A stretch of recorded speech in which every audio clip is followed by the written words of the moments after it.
Hey, hey, hey, everybody. It's great to see you all.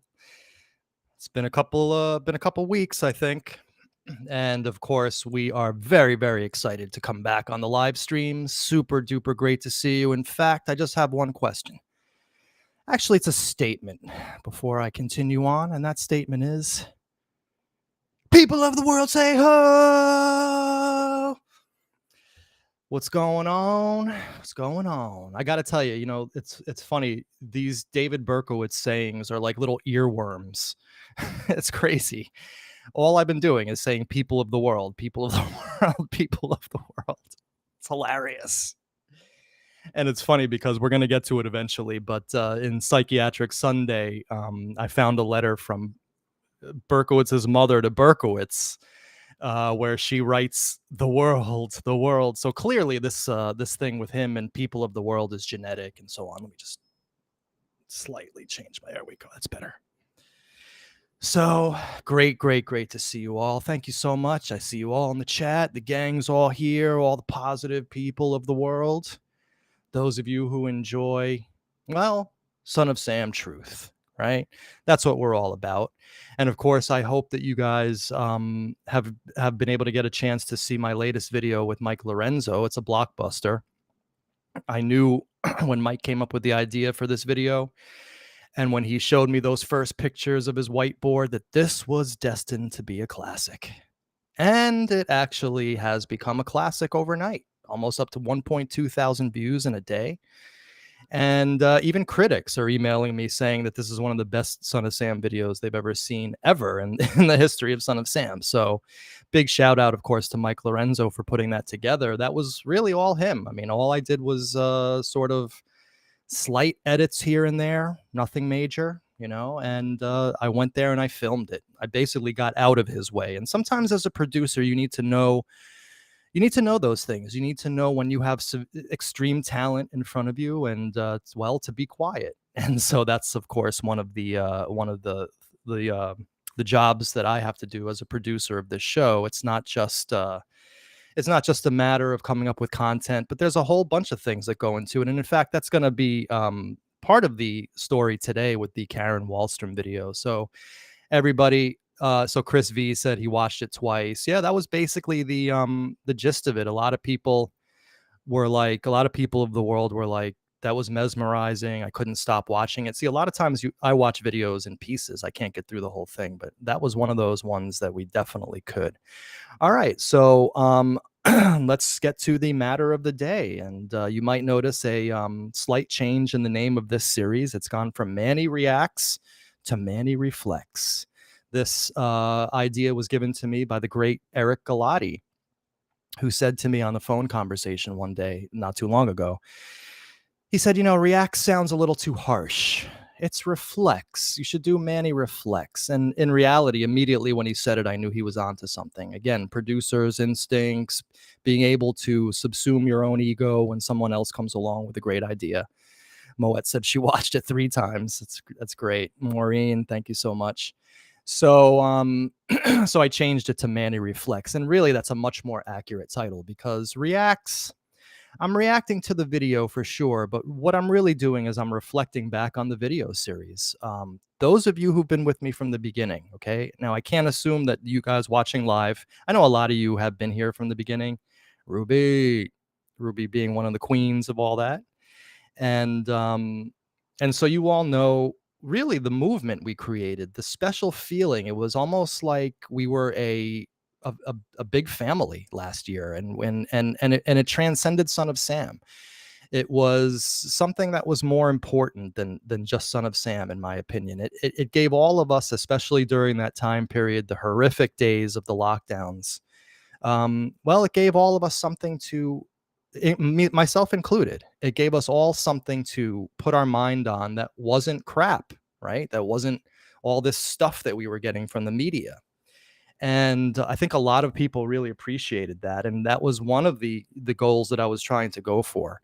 So anyway, listen, of course, I'm dying here. It's already getting too hot, and so I have a long show. So please forgive me. I'm going to mute and disable my camera while I go and turn on the air conditioner. I'm sorry. I should have done this before. Please give me like 10 seconds.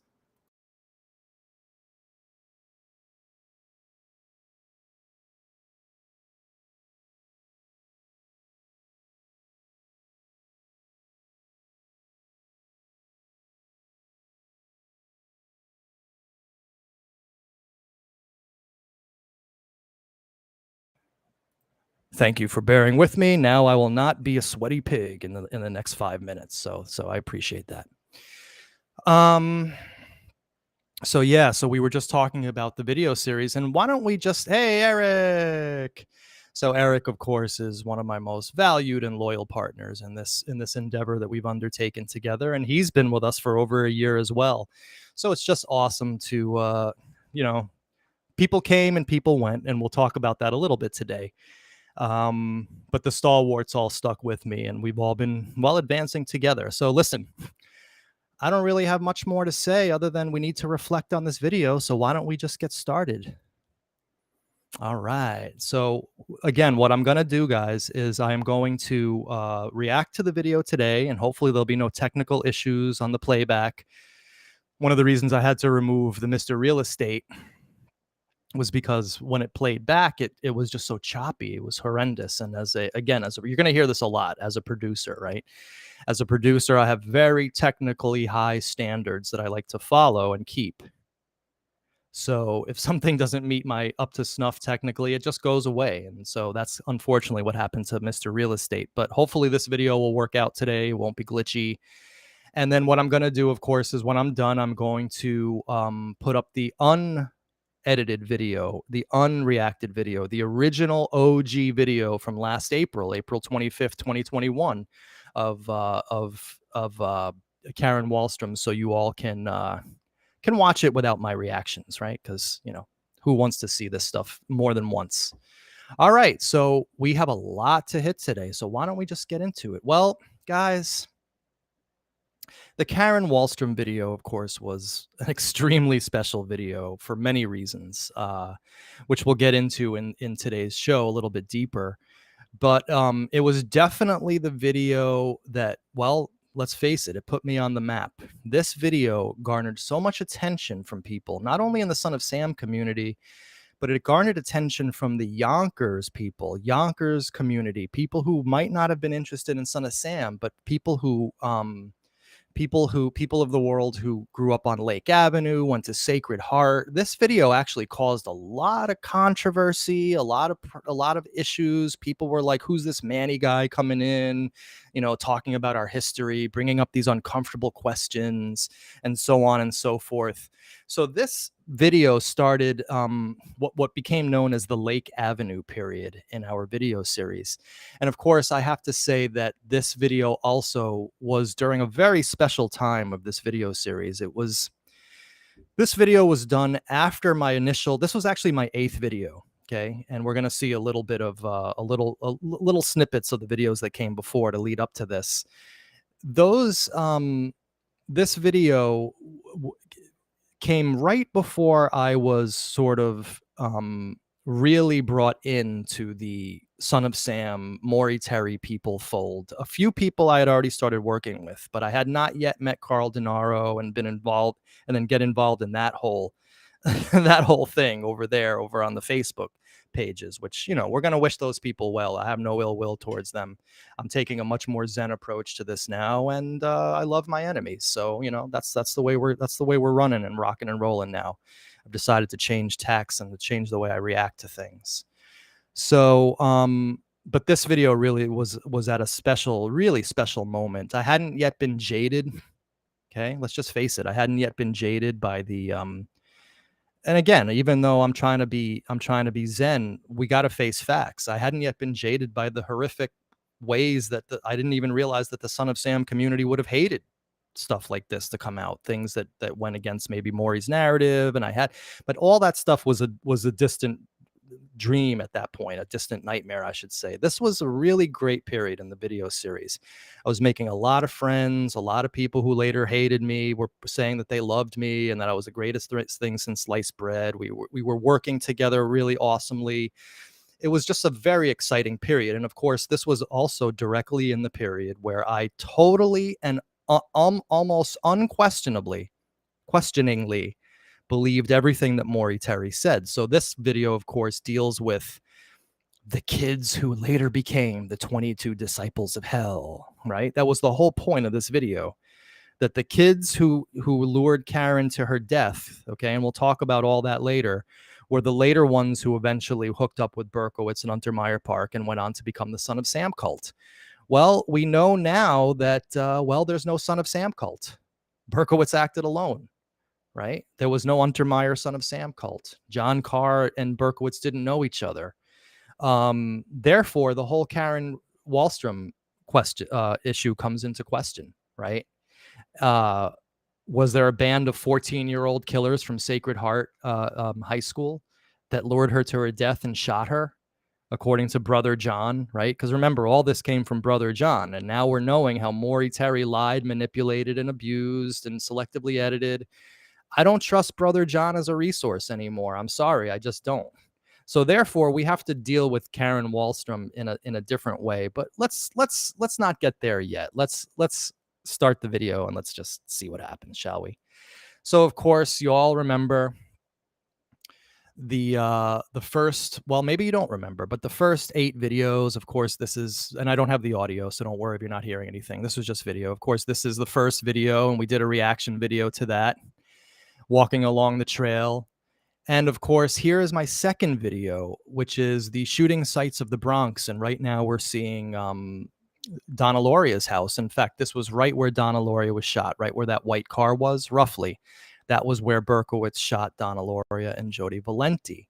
And that video is available for you on my, I put that up months ago. So that video is available for you. This one was the third video, of course. Remember, Karen was video 8. Even though it seems like it came pretty quickly, it was after 8 videos. So this, of course, was the Mr. Real Estate video that I talked about last week. And there's me in 5th grade next to Ruslana. And of course, there's Nikolai Aman right there, the killer of Alfred Hunt Howell. And him and I told the story about how him and I were good friends. We were not best friends, okay? And he stole money out of my parents' grocery money pouch out of the kitchen, which was just next to my bedroom where we used to play. And so this happened in like 5th or 6th grade. He stole money. We never were friends after that. He was a product of a single mother. He didn't have a father. My parents didn't know his mother other than hello, goodbye. Certainly didn't have any relationship with the Amans. You might have heard otherwise in other people's recountings of this story, but I don't know how other people would know this because they weren't there. But in either case, Nikolai, there was no conspiracy there. Nikolai was just a kid who went bad, and he ended up killing somebody. Okay. David Berkowitz, anyone? So, of course, this video we did, and I took it away for technical reasons. But in either case, there's my 5th grade class. So much fun. I loved most of those people. I had great times with. And of course, this was that. Now, video number 4, of course, was called Dead Dogs, Pine Street, and Stillwell Mansion, or something like that. I don't even remember. But this came about because somebody had asked me, like they had said, hey, your first video was awesome on the aqueduct, Manny, but you didn't go see Berkowitz's apartment building. So I said, hey, yeah, absolutely. And totally. You're completely right. So this video I did, it was called, again, Pine Street, Dead Dogs. It was actually a multi-location video. And here I am on Glenwood Avenue, which, of course, Pine Street is like right up here and then goes this way. And you can see I'm totally here talking about how Berkowitz did not write the letters. Again, you can see the evolution of this video series. I was telling you right here on this video that Berkowitz did not write the letters. They were not in his handwriting. He could never have written them. I was parroting the ultimate evil. And so, that's why I ended up taking a lot of these videos down, guys, because I didn't. And of course, Mike Lorenzo just did an amazing analysis of this very letter that we're seeing right here. And that's why I took a lot of these videos down, was because I didn't want them to muddy up the historical record.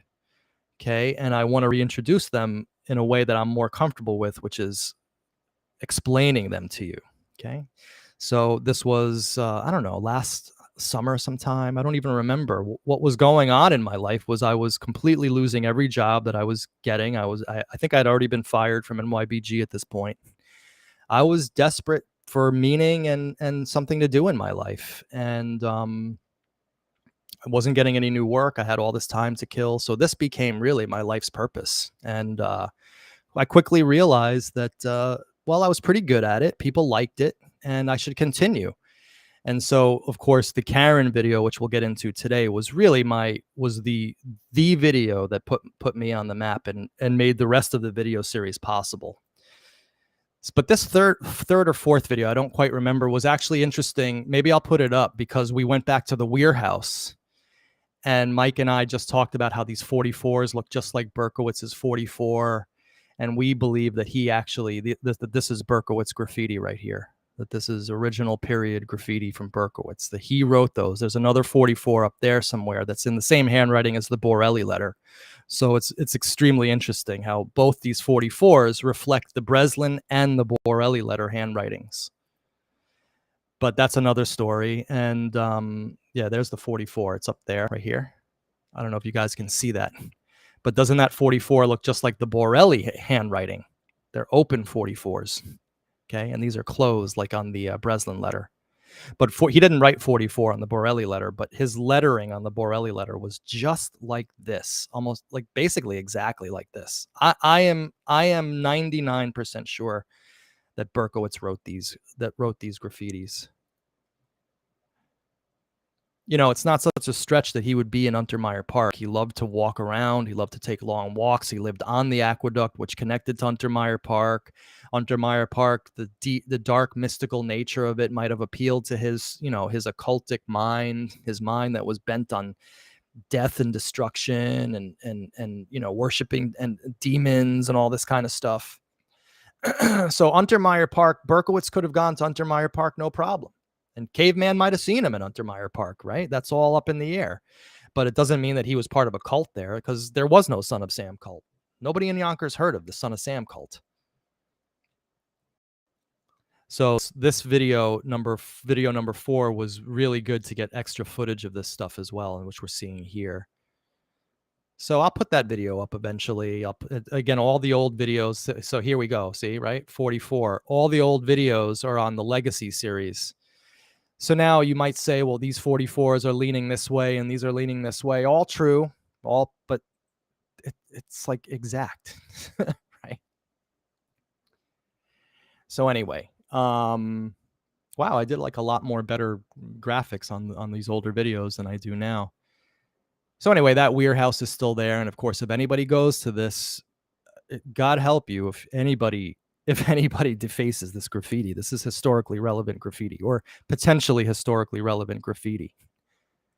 So that was my 4th video, and I'm really spending a lot of time showing you this. Here's, of course, my 5th video, I believe. And this was the strange death of John Carr, where I went to St. Mary's Cemetery, where he's buried in an unmarked grave.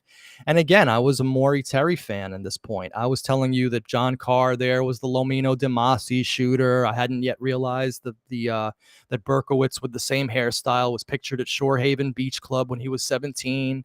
And that he had the same exact hairstyle as Lomino De Masi. I was just telling you the stories out of the book here. And you know what? A lot of people loved him. In fact, I never got much hate until I started going against Maury Terry.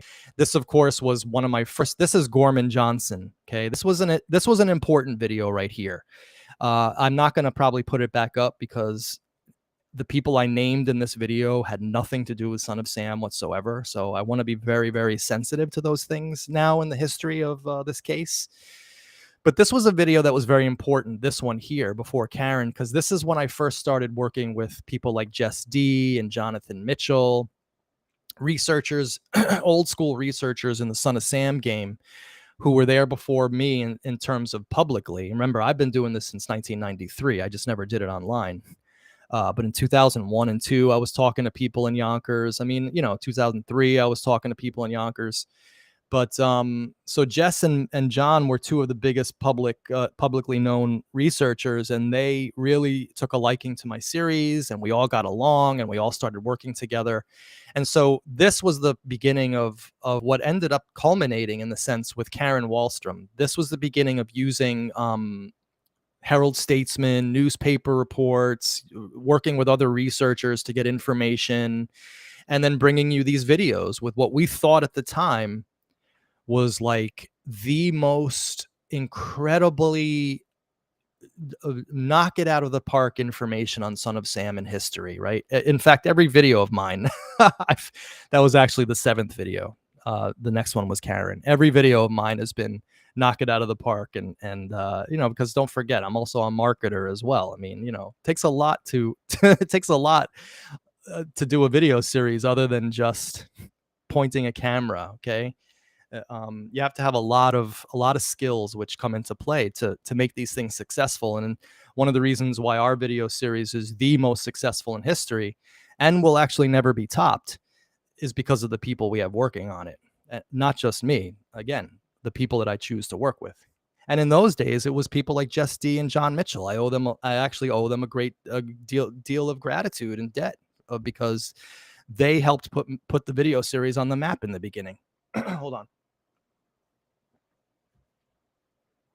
And then of course introduced me to Carl Denaro at that point, who I thought was a big celebrity in the game, and I was all excited. And we're gonna be zen. We're just gonna say we wish Carl well, and God bless Carl, and I wish nothing for the best for Carl. But here we go, the Nameless and the Faceless. So of course this was a huge concept for me, and one that I realized as a producer was going to be huge for the audience. Taking these nameless and faceless people out of the ultimate evil and giving them life. And because I had access now to the Maury Terry people and people like Jess D and John Mitchell who were helping me out, okay, all of a sudden I was getting all this information that I never had before, right? Now, people say Manny stole that information and he used it without credit. No, if you look at all these videos, I credit people like crazy. I do. That's one of the things I made sure to do right from the start, was to give everybody their props, right? So this video was something that I recognized right away was going to be huge because it touched on so many subjects. It was the nameless and the faceless, which people were dying for out of the ultimate evil. And it also was, well, just a murder mystery or a death mystery that took place in the Cortlandt Park with what we thought was the precursor to the Son of Sam people, right? So it was like this hugely interesting story. Now, I think it still may be. I still think that there's a Lake Avenue connection or potentially a Lake Avenue connection, a Sacred Heart connection to Karen's untimely demise. But I no longer, of course, think that it had anything to do with the Son of Sam, because there was no Son of Sam cult, right? Once you realize that there was no Son of Sam cult, there was no 22 Disciples of Hell, there were no teenagers in the 60s that were worshiping Satan in the park and that eventually morphed into the Son of Sam murderous group. That just was a fantasy. That never existed, guys. Okay? So therefore, Son of Sam had nothing to do with Karen Wahlstrom. Okay, it's just logic. At this point, we're just dealing with classical Euclidean logic. I don't even know if I'm using the right term. Okay.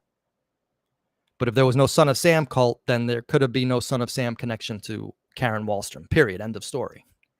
Now, Lydia brings up a very interesting point, and I think that there's a lot of validity here. Karen may have stumbled across a pedophilia ring and they shut her up.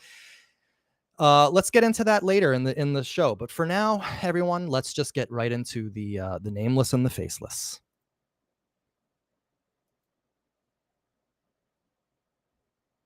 Sometimes in Son of Sam, what you witnessed got you killed.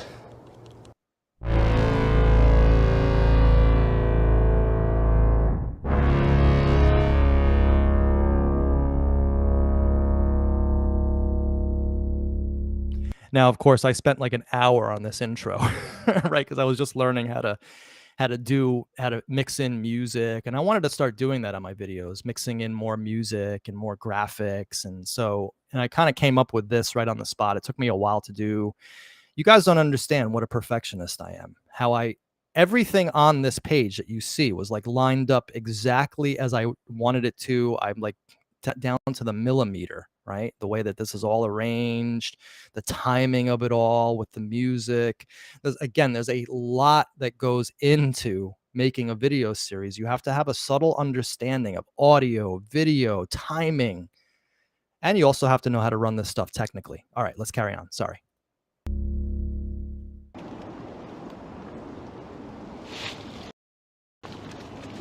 So this is, of course, Cortlandt Park. For my notes. In those days, I was using notes. The Nameless and the Faceless. I have to say, reading The Ultimate Evil, one of the most frustrating aspects of that book for me personally, and maybe for you, is the fact that Maury Terry was very limited in the information he could give out in terms of names and faces of people. Sure, he could talk about Berkowitz and John Carr and Michael Carr, some of those people, but what about the Reeve Rockmans of the world? Who we know now doesn't exist. Larry Malenko. Who was Barry Desenko, who had nothing to do with Son of Sam. Brian Birch. And so on and so forth. So many of these people in the book are either nameless, he had to use a pseudonym, he never was able to include a picture, and there were good reasons for that, for sure. You know, since people are bringing this up, Book Club Warrior brought it up and Lydia brought it up before. I'm in agreement with you guys. I think that what happened with Karen is she ran across the elitists, the people who were using Untermeyer, Van Cortlandt, and Pelham Bay Park, the people that Mr. E saw, the precursor to those people, the people who we know were in Untermeyer Park, who we know were in Van Cortlandt Park, not little kids. You know, after all, these little kids, did they grow up to be murderers, right? These 14-year-olds that Brother John was talking about shooting Karen Wahlstrom, none of them went on to become murderers. We never heard their names ever again, right? So I actually am in agreement with Book Club. My gut reaction tells me that she was murdered and that she had run across the more elite people up there on Lake Avenue, not the kids. Sure, investigative reasons, legal reasons, and of course personal safety reasons. But unfortunately, in subsequent years, when the book was updated in '96, those people were still nameless and faceless. And to me, one of the reasons why it's so frustrating is because in order to get a fuller picture of the cult, especially the Yonkers and Bronx people in the cult, knowing about these nameless and faceless people would really be helpful. And it would provide a much deeper picture of what the actual real story of Son of Sam was. Some people in the book rated a sentence, maybe 2. Some people in the book rated a paragraph. The subject of today's video is going to be about one of those. In the book, 2 paragraphs talking about a teacher, a woman that they found deep in the woods of Van Cortlandt Park, which is where I'm at right now. Well, today we're going to bring that person to life. By the way, that was another thing that Maury Terry lied about in The Ultimate Evil. She wasn't found deep in the woods. She was found basically right off of the road in the woods. Today's video is going to be a requiem for Karen Wahlstrom. Karen Wahlstrom was the name of that person that the hikers found deep in the woods of Van Cortlandt Park on April 25th, 1965. 56 years almost to the day. I'm out here on April 24th. So let's talk a little bit more about Karen Wahlstrom, shall we? So again, Karen Wahlstrom's body was found here in the woods on April 25th by a group of hikers. When the police came, they found her body. They found a long .22 caliber rifle next to her body, some spent shell casings, and of course a bullet wound, and that was it. Just like so many other times that we read about and hear about in the Son of Sam story, the cops just came in and said, "Nothing to see here, folks. Suicide. No need for an investigation. And basically that was it. No one cared or really followed up on the story afterwards. But Karen's story, probably more than any other nameless and faceless character in The Ultimate Evil, really helps prove that the Son of Sam cult, the 22 Disciples of Hell, actually existed. So once again, for those of you who say that I came in this and look at how I was a true believer. I'm talking about how the Son of Sam cult existed and how Karen Wahlstrom's story proved it. Now, I really believed it at the time. I just want to let everyone know that. I mean, it's not like I knew where this was all going, because I didn't. Even though people think that I did. But believe me, I'm not a long conner. I'm not even a conner. It's just not within my nature. So you can see here, again, more proof that I was solidly ensconced in the Maury Terry stuff. And what's really wild about her story is that her story takes place in the 1960s. Her death took place 12 years before the Son of Sam murders even started. So who was Karen Wahlstrom? Let's talk about her before we get into the story. Well, not much is really known about Karen, unfortunately. She was 27 years old in 1965 when she was found. She grew up in the Riverdale section and lived in the Riverdale section of the Bronx on Fieldston Road. She was extremely religious, and she taught Latin at a Catholic school in Yonkers called Sacred Heart Academy.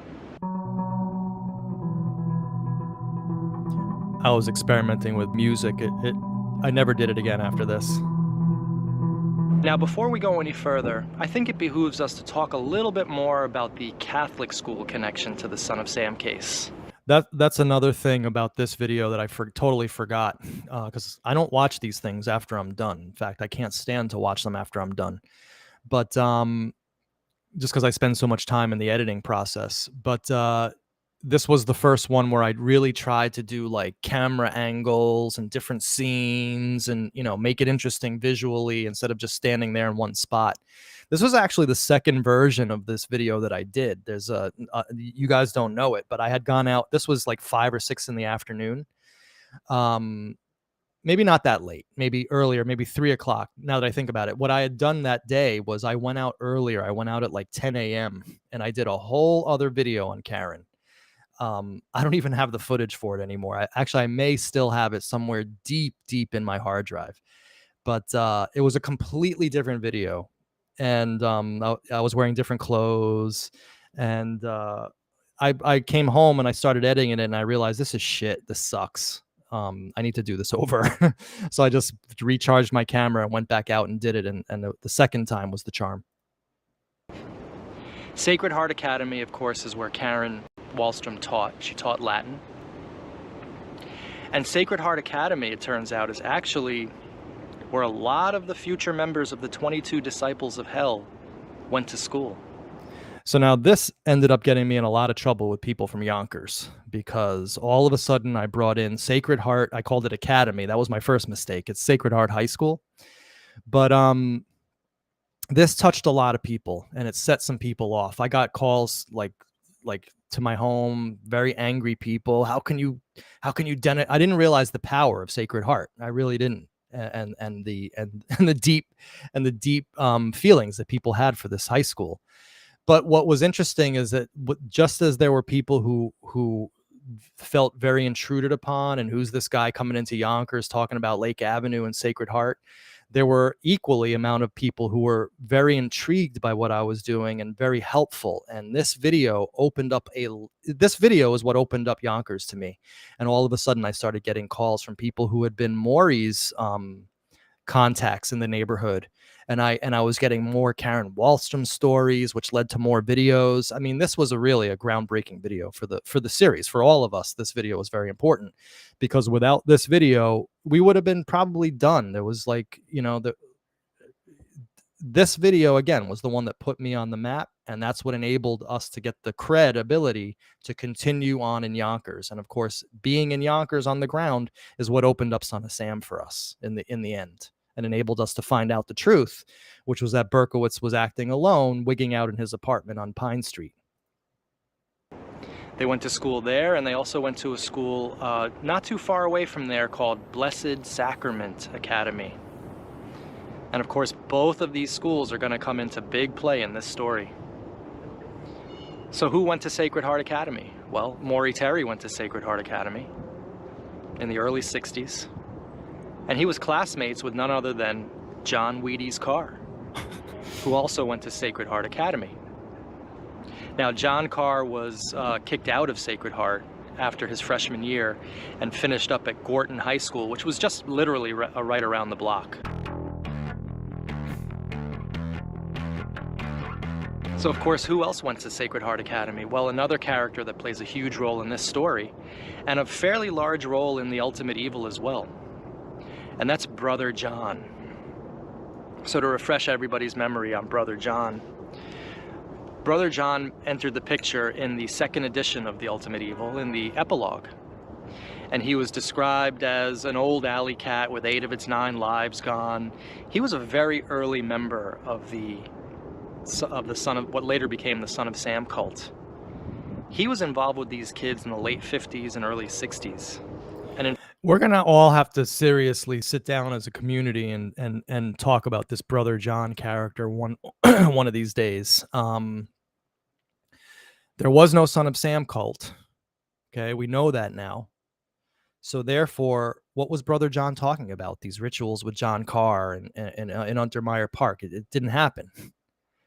So therefore, Brother John, I personally believe Brother John was another one of these hucksters like Jesse Turner, David Berkowitz, that Maury glommed onto for and used as human shields to give his story credibility. That's just my personal opinion. Maybe you disagree. In fact, yes, that was me on bass, Ray J. The group that later became the 22 Disciples of Hell got their start at Sacred Heart, Blessed Sacrament, and around an area in Yonkers called Lake Avenue. In fact, according to Brother John, it was the Lake Avenue boys that were involved in Karen Wahlstrom's murder. Now, when I said that, that caused a whole stir. There were no Lake Avenue boys. I got schooled on that pretty much right after I did this video. And yes, she was murdered. By the way, I just want to let everyone know that the inspiration for this video came from a short story that Maury Terry wrote called "Death of a Teacher," where basically I'm taking that short story and I'm translating it to the screen for you guys. So again, this is all Maury Terry information that I believed like a good little cultist. At least according to Brother John, and we'll get into those details later. So the Lake Avenue boys, very interesting. We're gonna have a lot of more information on these guys, not in today's video, but as I go further and further in these videos and learn more about these cast of characters, the Lake Avenue boys are gonna come into play for sure. So we'll talk all about them in Lake Avenue, another video. So I also want you to understand that girls were involved in this, and we'll talk about some stories a little later proving that. So Sacred Heart was one of the breeding grounds for what later became the 22 Disciples of Hell. And one of the things I'm trying to do in this story is get you guys away from the whole Manson, California, Arliss Perry, the process. Since Maury's death, people are now finally sort of free to say that that part of the book was garbage. It shouldn't have been in there in the first place. The Yonkers and Bronx information was so good in that book that there was no reason for him to go anywhere else, but who knows what the motivations were. Maybe there were some loose connections here and there. But the true story, although more mundane than a nationwide conspiracy and a nationwide cult, The true story is actually a lot more interesting and a lot more human. You know, it's funny because even though I said that regarding what I thought was the true story of Karen Wahlstrom as being a lot more interesting and a lot more human, I still feel that way to this day about the story that what we're learning about Berkowitz, especially in these psych letters, and what we're learning about his motivations for the crimes, and reading his letters from the apartment and the crazy stuff that was going on with everybody, and of course Mike Lorenzo's new analysis. The true story, or what we think now is the truth, because remember, it's always probably gonna change a little bit. I think that this story of Son of Sam, this version of Son of Sam that we're getting, is infinitely more interesting than what Maury came up with in the book. One, because it's much more grounded in fact and factual evidence, but also simpler stories usually are more interesting and more and better. That's just the simple fact of it all. In fact, that was one of the things people said about my latest video with Lorenzo. The fact that it was all on a whiteboard and it was handwritten, and we were just showing it as if it was a teacher presenting an old school presentation rather than computer graphics. People were telling me that that was one of the most compelling things about the video. So for those of you who might be watching this, who are aspiring podcasters, who are maybe want some words of advice from somebody who's not very popular, not very famous, but who who got himself known a little bit, okay? I'm going to remain humble about this. Got himself known a little bit. Okay, had a little success. For a while, I had 700 people paying me a month to do this work.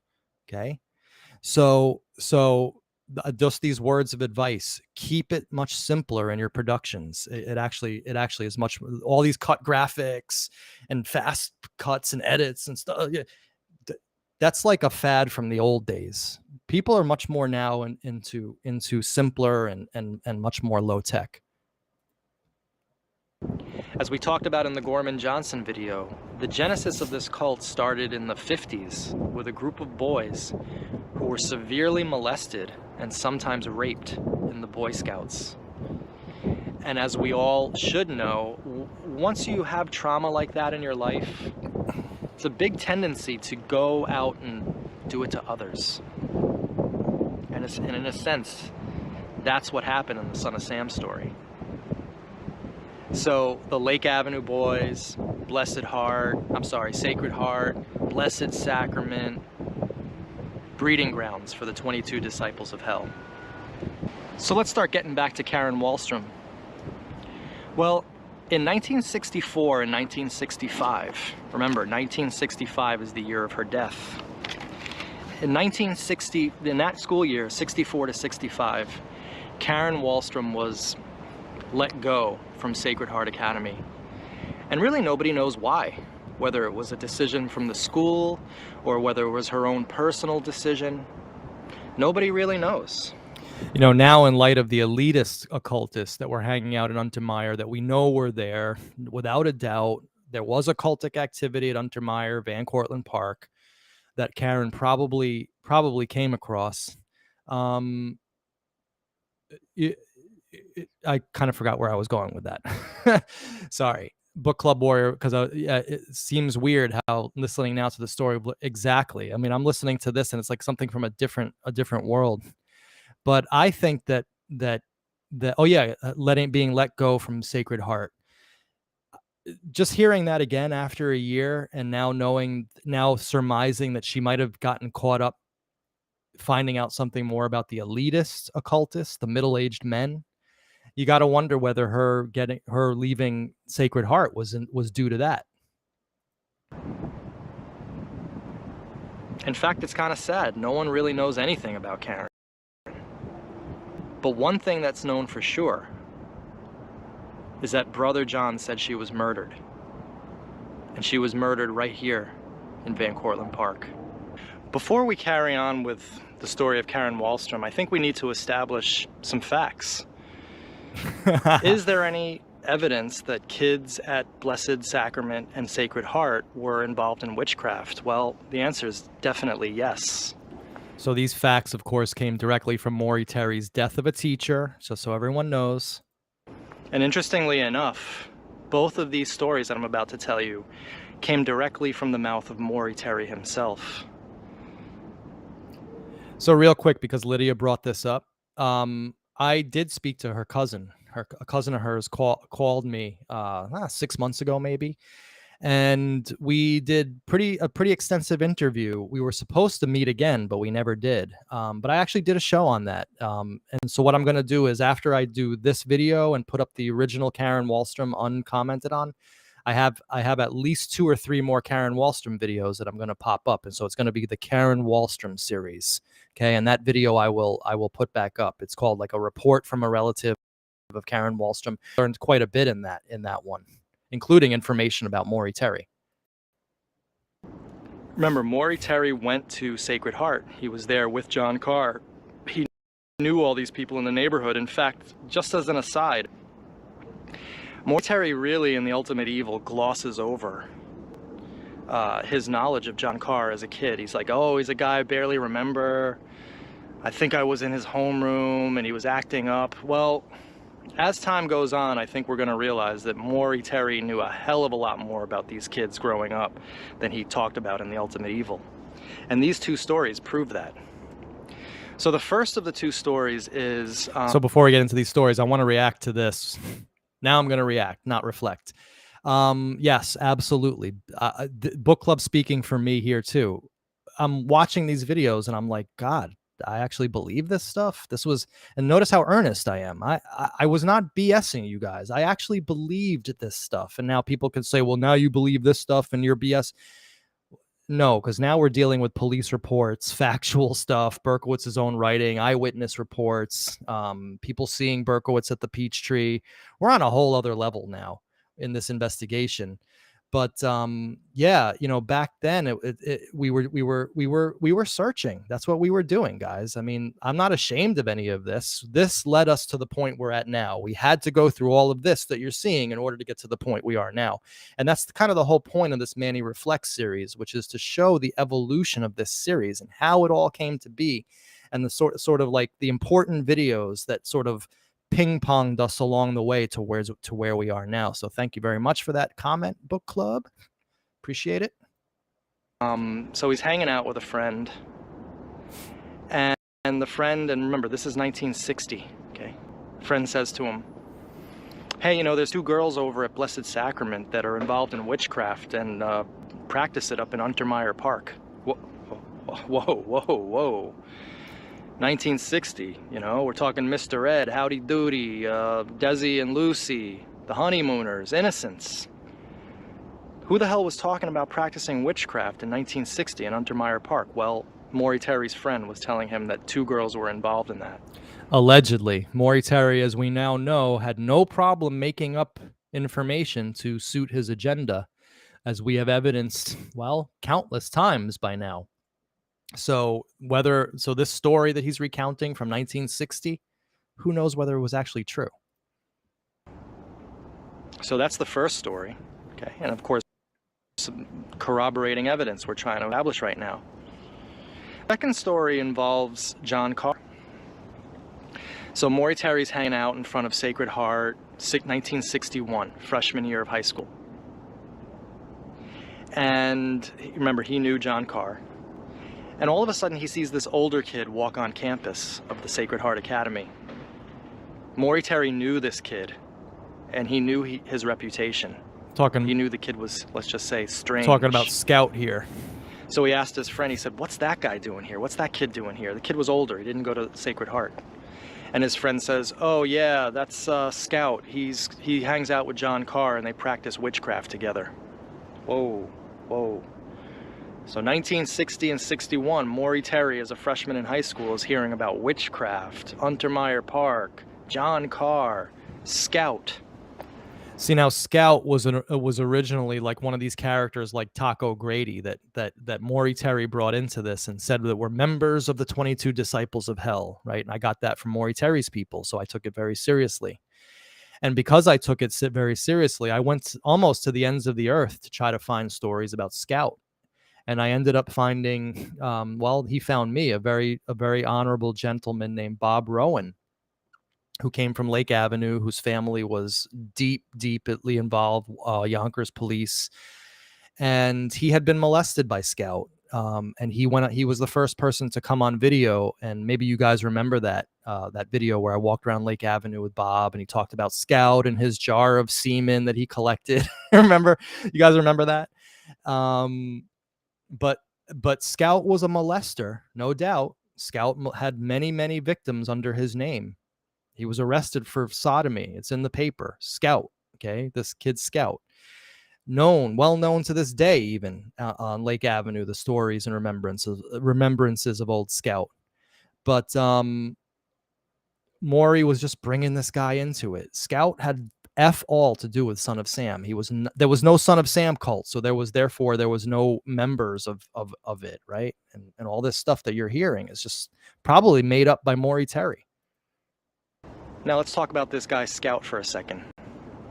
Scout was known in that area to be a serious molester of young boys. This is true now. Teenagers. He even raped a few. So this is who John Carr is hanging out with. Now remember, we're trying to put all this story in context. Later on, John Carr was called a rapist and suffocator of young girls. So God knows what happened in John Carr's life. The truth of the matter is, I'm trying to humanize a lot of these people for you, and for me too. It's very easy to get caught up in a book like The Ultimate Evil, and yeah, it's a story of these faceless people in the middle of the woods who were practicing witchcraft and everything went too far. But the simple fact of the matter is that it was a story made up of human beings. Human beings who were very troubled, very disturbed, and very broken. That's actually true, but we're talking now only about Berkowitz, not a whole group of kids. And as a humanist, I feel for these people. Yeah, they did some bad stuff, but what happened to them in their lives? Anyway, hopefully as this series goes on, we'll start talking about these characters more and more. So we've already established now that witchcraft was definitely happening at Sacred Heart and Blessed Sacrament, and both these schools, of course, are going to come into play in the story of Karen Wahlstrom. All right, so let's tie Karen back into this story. So we've already established a few facts in this story for you guys. The first is that the 22 disciples of hell all went to Catholic schools. Many of them did anyway, with several going to Sacred Heart Academy and Blessed Sacrament Academy. We already know that Karen Wahlstrom taught at Sacred Heart. We know that in 1964 and 65 she did not teach there for some reason that is unknown, but speculated by Maury Terry, and we already talked about that. So let's get into the night of her murder. Well, the night of her murder was April 24th, 1965. Now, I'm not into the occult. I know nothing about any of that stuff, but April 24th is a very big holiday for these people. It's called St. Mark's Eve. So the simple fact that she was found in Van Cortlandt. See, this is right here for me, a little bit of corroborating evidence that she came across these elitists, not kids, but that she came across whoever was involved in what was going on in Untermeyer Park in those years. Because remember, Mr. E saw people killing dogs in the 80s, okay, going into the 80s. Burns saw the dead headless German Shepherd in the 70s. After this video came out, I spoke to a woman who was brought down to Untermeyer Park in 1951 and molested, and by people who called themselves Druids, and there were German Shepherds present. And I spoke to her for an hour. She swears that this is true up and down. Other people spoke to her too. So even though I'm not speaking to a lot of my old partners, they know that what I'm saying is true. I'm not going to mention the woman's name. So we have corroborating evidence of this kind of activity going back to as early as 1951 in Untermeyer Park. Therefore, the possibility exists that Karen Wahlstrom found out something about this stuff. I mean, again, the fact that this was on St. Mark's Eve to me is somewhat significant. It's just my own thought again. Hopefully it's not glitching too much. I saw some things in the chat before that it was glitching. This is a problem because technically I want this to be perfect. Where it had already been established that there were rituals. And they found her the day after St. Mark's Eve. Well, that's a lot of circumstantial evidence proving this story, helping to prove this story. So, of course, how did she get here in the first place? Well, according to Brother John, two former, and these were girls now, two former Sacred Heart students lured her here that night. They said to her, "Hey, do you want to see a ritual? We got your back. Karen, we're going to be meeting at this place. We'll come, we're going to meet you." And we'll talk about this a little bit later, guys, about the night of her murder, but they lured her here. Now, how did they know to lure her here? Well, apparently they had figured out that she was interested in this cult activity for whatever reason. And we don't know exactly the reason why. Again, Maury Terry speculated that she wanted to get back into the good graces of the church, get her old job back, and by spying on this cult and reporting on it to the church deacons and the elders, that somehow or other she would look like like a god. And maybe that's the wrong word, but you know what I'm saying. They would really put her in good graces with the church and the school, and they would invite her back. Now, of course, the other theory is that she was getting into the occult herself. But why would they kill her then? So the first theory really makes a lot more sense. And Brother John said she was lured here that night to view a ritual, to observe a ritual. And he said that at this ritual, at least one person had a handgun. Now remember, they found her shot. We'll talk about her suicide, okay? We'll discuss that and the anomalies with that. But it's all coming together. Now, where was this ritual? Well, right here, guys. That's ominous looking to me. Vault Hill in Cortlandt Park. So a couple things that I want to say. One, I on this video series, even though I had just bought this new mic system, my new Rode mics. I'll show you. Give me a second here. For those of you who are interested, again, in podcasting, these are your best friends, okay? These Rode wireless mics. And I had just bought them for this video because I was like, I want to up my game. I want to up my technical game. And I didn't have them on. I didn't know it. I was using the mic from the GoPro. So whenever I turn the GoPro around, all of a sudden my voice becomes all muted, and you'll hear that. But also, I just want to mention that this, I'm a Bronx boy. I grew up in Riverdale. Some people are saying I grew up in the Amalgamated. I don't know where they're getting that from. I lived in the Amalgamated apartments for 12 years as an adult. But I grew up in Riverdale and section of the Bronx. And I didn't start going to Van Cortlandt until I was about 15 or 16 years old. Quite frankly, Van Cortlandt was always known as a place where, as a Riverdale kid, because we were pussies up in Riverdale. It was just straight up. We were like soft little, middle class, upper middle class kids. And Riverdale was not hard, a very not hard section of the Bronx. I thank God every day that I grew up in this neighborhood, because Riverdale growing up was fantastic spot of New York City to be a kid in. We had the woods, we had these parks, we had the Hudson River, we had these great places we could go to almost live as if we were living in the middle of the suburbs. But then we were just a train ride away from the Midtown Manhattan. And so being a Riverdale kid, I am very, very thankful for it. It gave me my love of the woods. It gave me my love of nature, which, I used on this video series to great effect. But we didn't start going to Van Cortlandt until we were about 15 or 16, because we knew the reputation of Van Cortlandt. You just didn't go there. It was filled with chicken hawks, molesters, perverts, sex deviants. You know what we're talking about. Gays, cruising, the deal. And so we stayed out of there as much as we could. But when we got to about 15 or 16, that's when we felt comfortable enough going down there. And we would go up to this Vault Hill. Now, it was 1988, and I remember very specifically there were satanic It's graffitis everywhere, upside down crosses. In fact, very similar to the stuff you'd find in Untermeyer Park. And Lorenzo and I were talking about this the other day, and I do not want to put words in my man Lorenzo's mouth, but we were both talking about the graffiti in Untermeyer, about how most likely it was just teenagers doing it after the arrest of Berkowitz to troll people, right? And of course, Maury Terry put that in his book as proof that there was the process in Untermeyer Park, right, in Devil's Cave, when he was actually showing you graffiti written by kids after the arrest of Berkowitz, just to troll us all.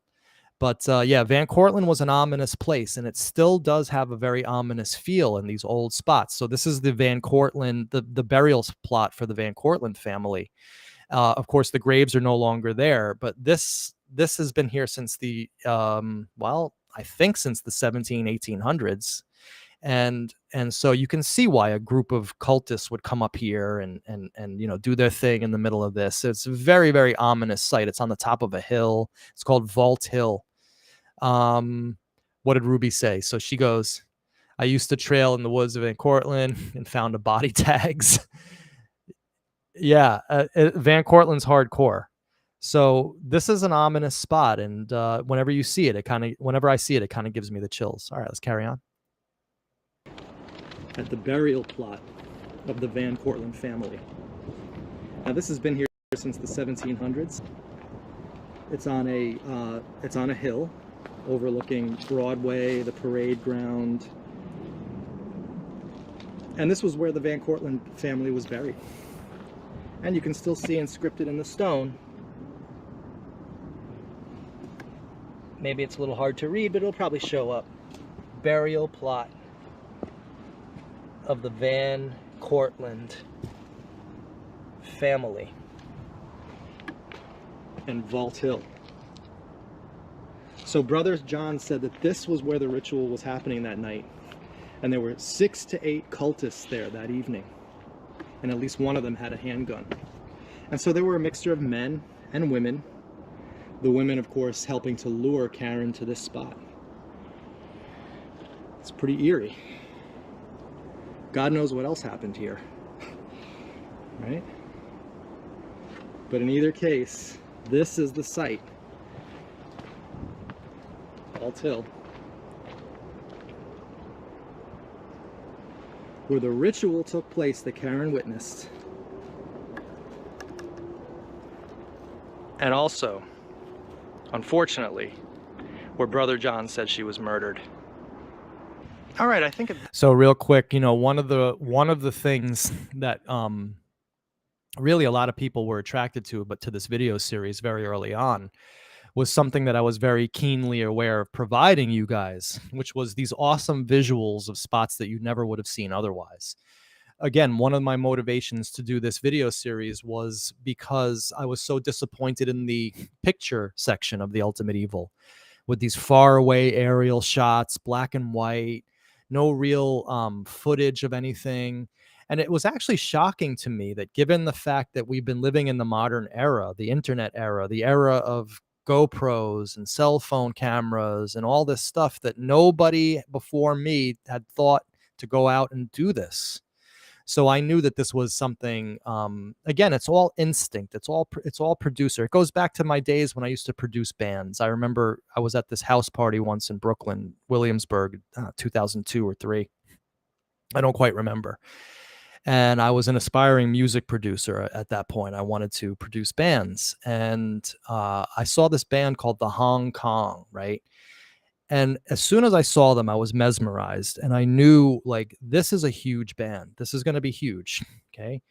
And so I went right up to them. I said, I want to produce you. I'm going to produce you for free. We're going to make an awesome epic album. And they took me up on the offer. We ended up going and recording for a couple days, and we made an album that back in those days became kind of an underground cult classic. It was a band called the Hong Kong, and you could, if you type in my name in the Hong Kong, you'll see that record come up. Horribly produced record, but for some reason it became a little bit of a cult classic. But the point was, I have this eye. I know that I have this eye because as soon as I was done with the Hong Kong, Rick Ocasek from the Cars picked them up as a producer and then signed them to a major label. And I said to them, you guys, I'm putting the curse on you. because we were supposed to come up together and you screwed me over.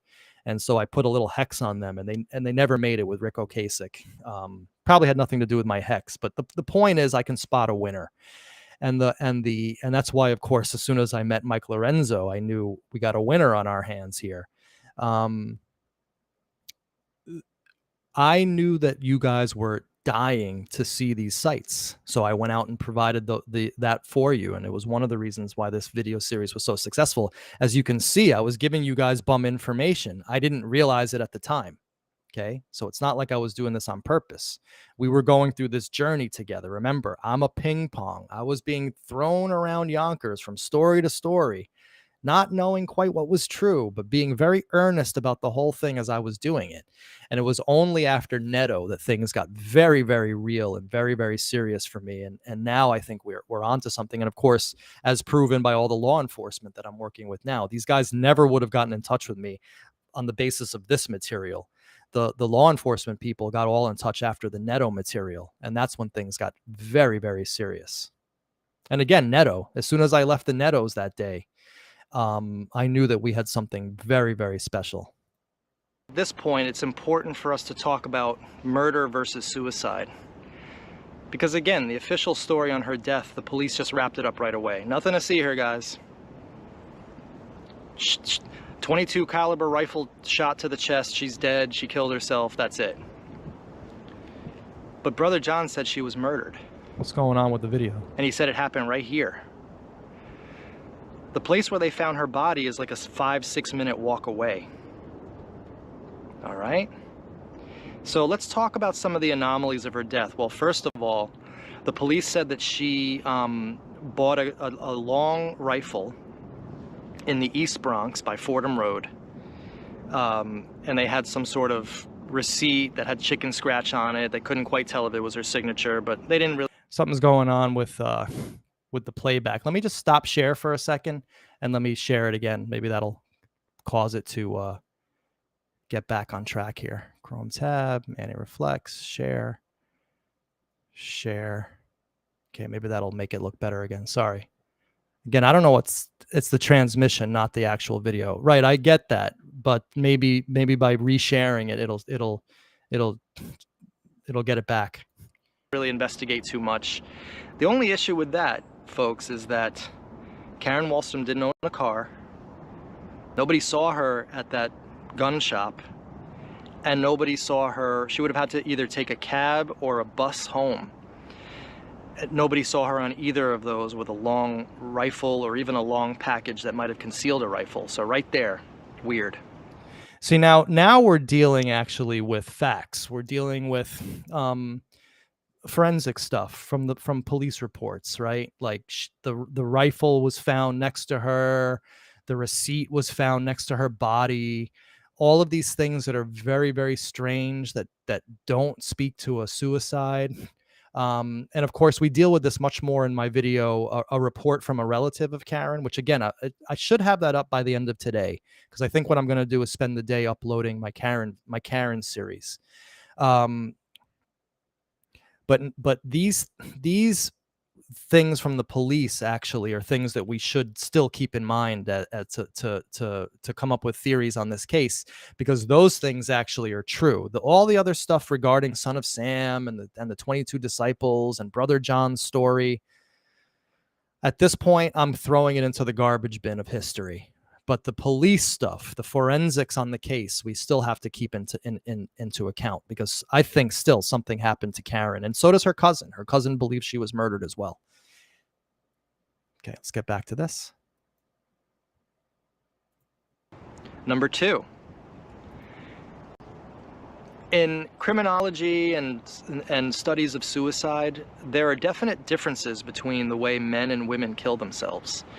Men tend to do it more violently. Gunshots to the head, in the mouth, hanging, jumping out of buildings, and so on and so forth. Whereas women tend to do it a little bit more peacefully. Generally pills, carbon monoxide, and every now and then you hear of a woman hanging herself as well. But they generally don't shoot themselves. It's highly, highly anomalous, sorry. There I am, In slickly. addition, Hold on. she would have had to take a Did you just catch that move? I was like putting my head down, I was actually looking at my notes.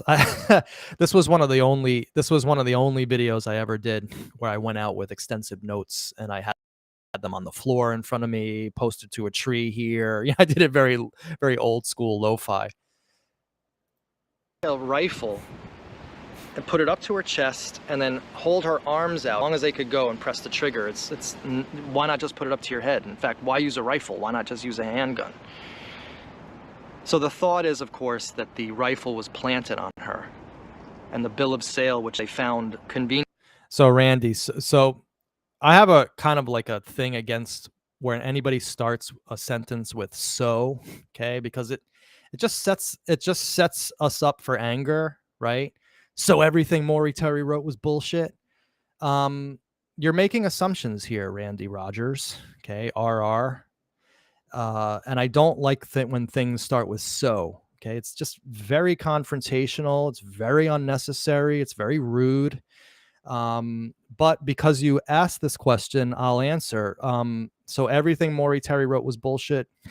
I would say 97% of what Maury Terry wrote was bullshit. Maybe we can quibble on that number. Maybe it was 90, maybe it was 99. Maybe some people will say 85. But I would say overall, yes, everything that Maury Terry wrote was bullshit, as I've proved in several videos. If you just want to watch those videos, Randy, I mean, I show you actual evidence. Conveniently next to her body was, again, another plant. So her grandfather last saw her on April 22nd. So Randy, we're just going to say thank you for this comment. We are Zen, and we love you and your comments here, Randy.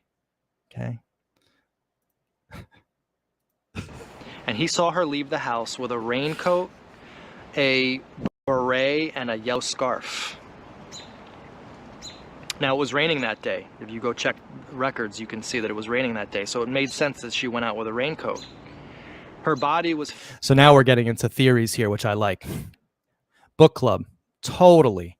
So he writes, I definitely think she met her end via foul play and more than likely connection to the pedophile ring. Yes. Lake Avenue, anybody who was there will tell you that there were pedophiles there. It wasn't unique to Lake Avenue, but there seemed to be quite a few concentrated pedophilia things happening up there. Pederasty, mainly weird stuff.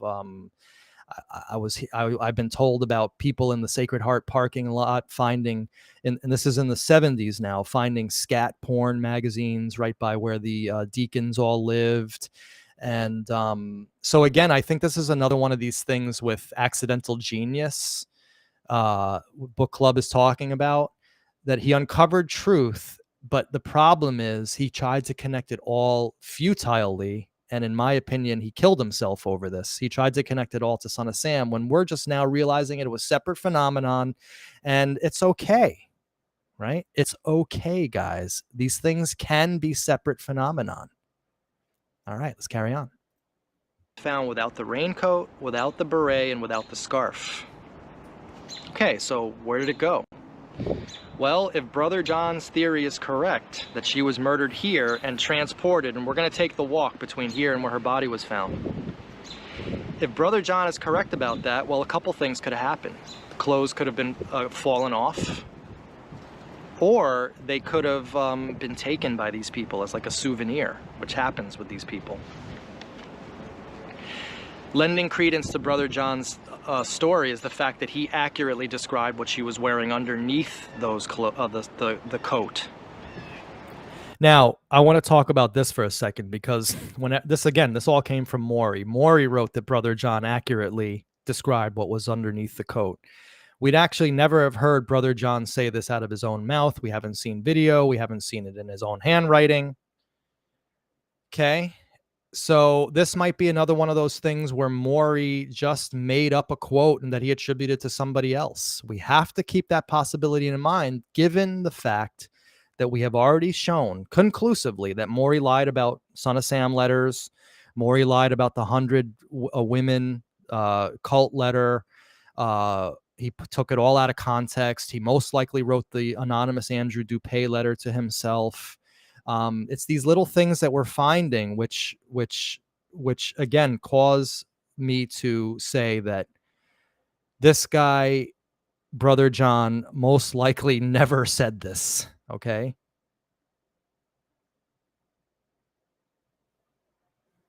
Hold on. Okay, so I will give this guy a little bit of oxygen. I've been watching you since day one. It's actually since day one, bro. Okay, first of all, there's no commas or periods here. There's no capitalizing. I don't know where the sentences start.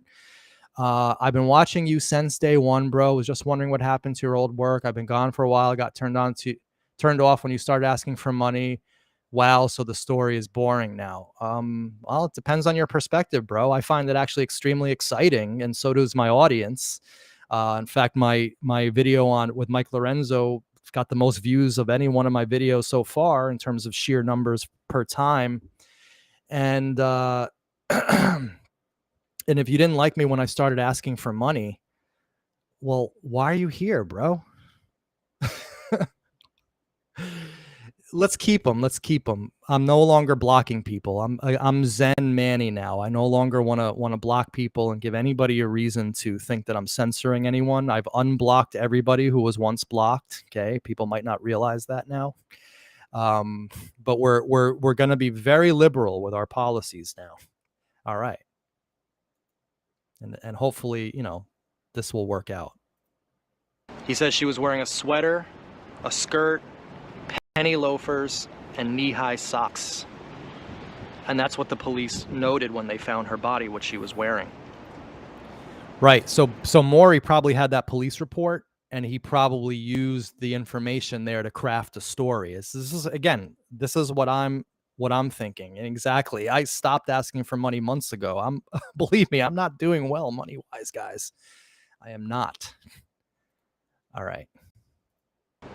Brother John even added a map of the whole thing. And he said that sorry, let me head back again. She was missing again since April 22nd. That was the last time her grandfather saw her. She was found on April 25th. So where was she for those 2 or 3 days? Well, Brother John said that she was told to rent a room at the Van Cortlandt Motel. Now, the Van Cortlandt Motel is a very seedy motel that's literally within a stone's throw of where her body was found. You just cross a field and you cross the street and you're literally at the Van Cortlandt Motel. So it couldn't have been closer unless it was in the park itself. He said he witnessed her there. He actually went to her room with the 2 girls that lured her up there. So the thought was that she was asked to rent this room and she spent a day or 2 in the room. Now, why? We don't know. Again, it's all speculation. But Brother John said that that's what happened that night. And it all seems to sort of fit. If you think of this as a murder, all of this circumstantial evidence really does fit together really well. Yeah, it fits really well together, probably because Maury crafted it that way. Again, we have to think about these things, guys, because where I started as a Maury acolyte, biggest fan. Now I realize how much he lied, manipulated, bullied, and abused.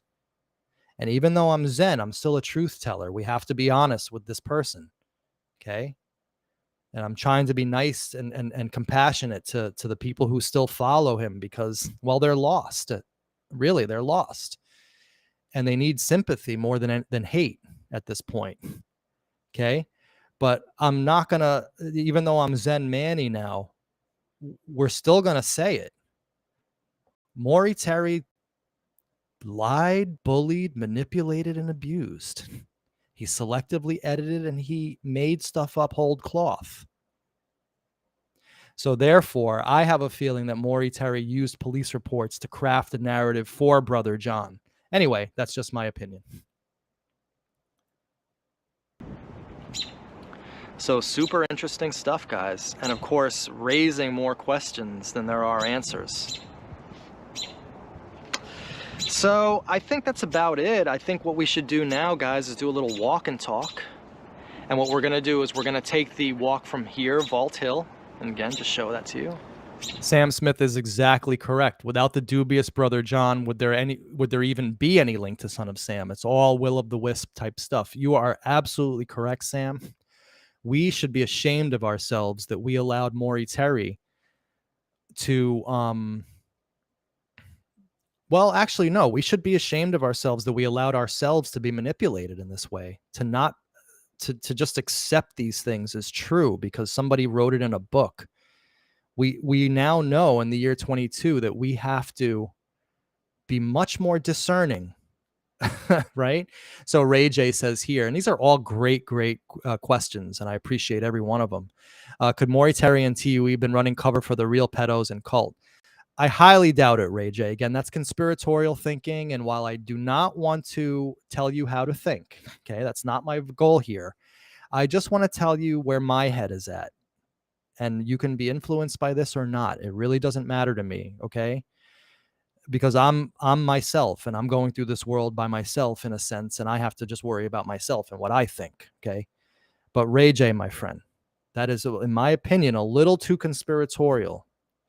Because that would assume that Maury Terry had uncovered the pedophile ring, which we don't know whether he did or not, and had uncovered the cult, which he really didn't, because he didn't know anything about this cult in Untermeyer Park until a 15-year-old brought him up there, and Mr. E brought him up there.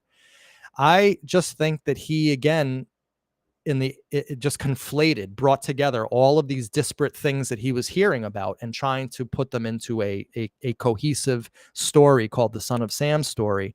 And I think that that's where he really went off the rails. That's why I call him an accidental genius, because he discovered all of these things that were going on, true things that were going on. There were pedophiles on Lake Avenue. There was this stuff going on in Untermeyer Park. Absolutely. The problem is he had no subtlety. And he brought in, how does Berkowitz fit into this? Again, and again, it's the simplest questions which we need to ask ourselves. The answer is he didn't. Okay. And so Ray J, you know that I appreciate you as a fan and you've always been there for me, my man. But I think this is a little too conspiratorial. Just my opinion. All right. So let's carry it on. No. Oh, I was about to respond to this. Again, so a guy writes a so again. So burn all the Untermeyer. Oh, God. Randy, you're just too stupid for me to respond to. Sorry. All right.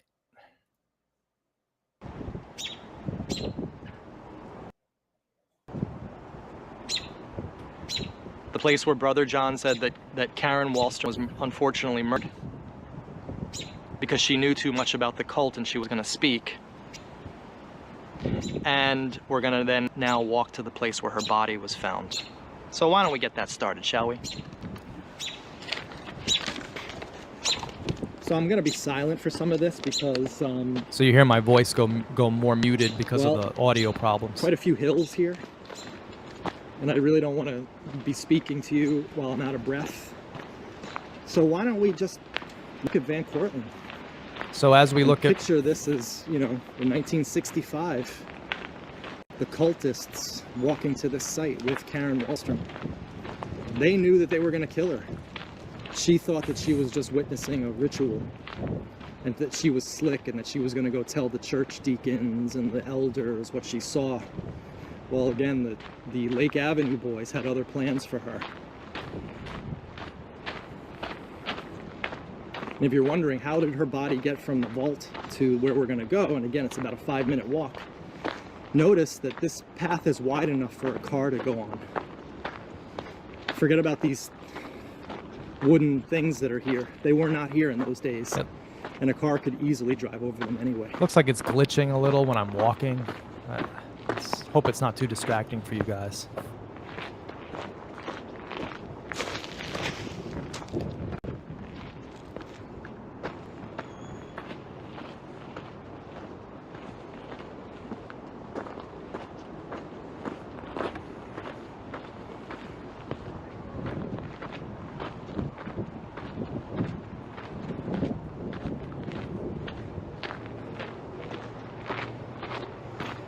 Let me tell you something. Randy's not going anywhere.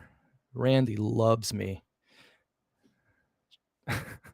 He ain't going nowhere, believe me. Down there where we just were.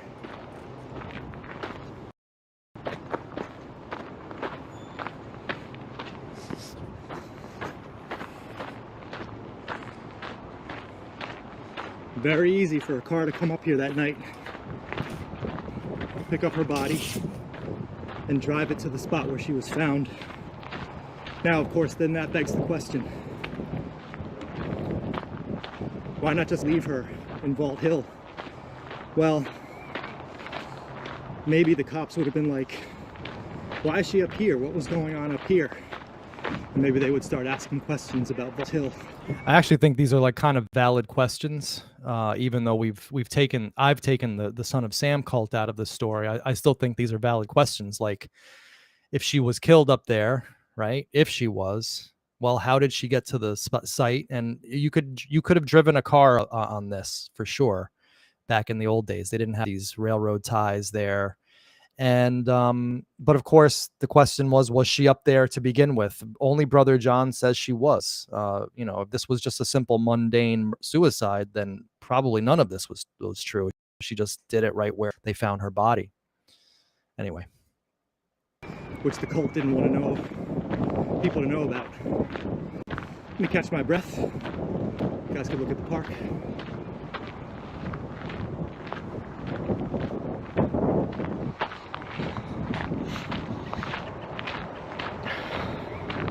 So super duper easy for a car to come up here, transport the body. So do we have any more corroborating evidence that cult activity took place in Van Cortlandt? The answer is hell yes. Remember the story that I told you about that was in Fuzz 1's book, Last of the Old School? now of course we're bringing up Fuzz 1 again, so I have to then give my disclaimer. Fuzz 1 is a major liar, okay? I'm just gonna say it. I spent an entire day with him once. It was the worst day of my life. He was a horrific interview, and he is not known for being a very truthful person. He rips people off on like you buy his book online. He never sends it to you. The internet is filled with people who are complaining about Fuzz 1 and his honesty. But having said that, I do actually believe some of the stories from Fuzz 1's books, and I will go to my grave believing it because it corroborates other things that I've heard about these elitists from other eyewitnesses. Okay, take Maury Terry out of it. But the story that Fuzz 1 that I'm about to hit you with in this section of the interview, I actually do believe this story. Okay, and you can make fun of me all you want. Fuzz 1 just reached out to me, or somebody who purported to be representing him just reached out to me a couple weeks ago. It was a very weird email to me. Again, it was another one of these emails with no hello, no how are you. Very strange stuff. It kind of Randy Rogers-esque, right? Angry and like no courtesy, no punctuation or any sign of intelligence. And it was the person who said, the person says, Fuzz 1 wants to go out with you on an interview. And I just wrote back, sorry, no chance in hell. But I hear he's making rumblings again. And so if anybody comes across this guy, Fuzz 1, I just want to say beware, okay? Just be very, very careful of what you're dealing with, because he is going to, like, I know Ed Opperman, he tried to scoop me. It was hilarious. See, Ed Opperman's a fool, okay? Now, I'm being zen, but this is one guy who I just hate. He originally kissed my ass. After my third or fourth video, I get an email from Opperman saying, I want you on my show. Can you be on my show? I'm paraphrasing, but it was, I want to do an interview with you. And I wrote back to him, very friendly email. I said, hey, Ed, great to hear from you. Listen, I'm not good enough to be on your show. At that point, I actually thought Ed Opperman was something to aspire to. I said to him, I'm not ready. I'm not prepared for an interview. I've only done like 3 or 4 videos. Can we stay friends? I remember writing this very specifically. I said, can we stay friends? And can I get in touch with you in a couple weeks when I feel like I'll be more ready? He wrote back, said yes. Then about 3 days later, I get an email from him saying, and again, paraphrasing, but he writes, "Oh, you're affiliated with Jason Goodman, so therefore I don't want to have anything to do with you." And then the next thing I know, he has John Mitchell on his show, and they're slandering my name. Actually, they couldn't even. They were so threatened by my video series that they couldn't even mention my name. That's that's hilarious to me. But they did a whole video behind the scenes of Son of Sam Circus where they completely lied about me and the video series, and really set up a lot of anger and hatred, which really has not served anybody well. That's one of the reasons why I'm going Zen, is because I realized the other day that, and I wrote a tweet about this. I realized the other day, after being angry at some comments that I read from people, I realized the other day who I'm really fighting against and who I'm really fighting. And I wrote a tweet on this, and I wrote, interpret this how you will, but I finally realized who I'm fighting, and I no longer am going to fight. And you can read that in many ways, and people are going to read that according to their own mindset. But what I really meant was, I'm just fighting myself. We all are just fighting ourselves, or we're fighting our dad or our mom, or slights that happened to us when we were children. And it serves nobody. It serves none of us to fight each other and to fight. I mean, what are we fighting about? We're fighting about opinions on a book. Okay. So that's why I decided to go Zen and unblock everybody and just be open and wish my former partners well, and not be angry about anybody anymore, because really all I'm doing is making myself look ridiculous, and the people who are fighting are also looking very ridiculous as well. But Ed Opperman's an exception. This guy's like a real scumbag, because he thought it was a good idea to make videos about me and lie about me. So therefore, he will always be on my shit list, and I will do anything I can in my power to make sure that he fails. Okay? So he's the only person I'm not Zen about. All right, let's carry on. I hate that son of a bitch.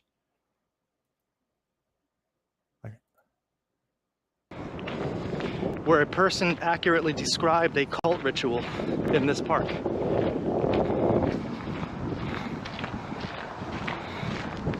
So Fuzz 1, we're back to Fuzz 1. And that person was a character in the book called Ice. Ice, of course, was a child prostitute who lived in Broadway, just down over here. And Cortlandt Park was where he would pick up tricks. Okay? I mean, I know that this sounds really bad, but this happened, folks. Oh, by the way, one of the things, again, in these months, I think I had COVID during this time period. I had lost my sense of smell. It took actually quite a while for it to come back, but I was like right in the middle of all that at this point. You could see I'm not sick. I'm not like disabled in any way, shape, or form, but it did affect my breathing, and I got out of breath more often than not. So what you're seeing is me actually having to stop because of that. And it happens to this day in this park. A lot of people know this park is a hotbed for cruising and all sorts of illicit activity like that. But in the 70s, when Fuzz 1 was writing about, it was a notorious hotspot for all sorts of illicit activities. I'm just going to quickly stop the share and then start it again, because maybe it'll get rid of the glitching. I'm very sorry about the technical issues here, beyond my control, unfortunately. So Ice said that one day he gets picked up by a John in Cortlandt Park, and the John said to him, "Hey, I'll give you $20 if you come to this party with me."